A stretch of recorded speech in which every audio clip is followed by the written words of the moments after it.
What motivated me to start participating in the CEO Sleepout? Well, I guess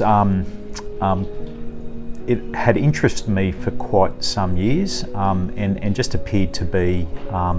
something that I could do that really, to be perfectly truthful, seemed to be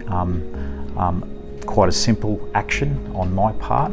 and given the privilege and the opportunity that I was afforded through the business and having a sphere of influence. My first experience with the Sleepout was inner city Brisbane, and I guess that was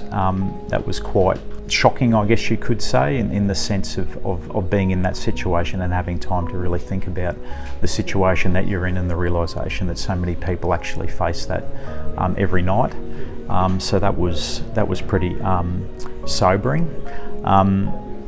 Since doing it in Brisbane a few times, and now I'm doing it up on the Sunshine Coast, which is my home,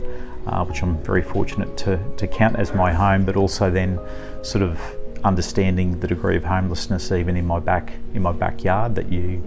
really don't think about or consider. And in such a beautiful location as the Sunshine Coast, it's terrible to think that individuals and entire families are living out of cars or having to really struggle to find just a roof to put over their heads. So I do hope that by putting myself out there and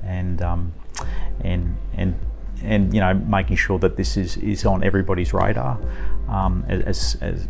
within my sphere of influence, of course, that gives everybody a bit of a second thought about those less fortunate, and whether it's via the CEO Sleepout or whatever other charity or any other organisation that looks after people that are less fortunate in our communities. Well, then that's a great thing, and I think both RBG and SJ,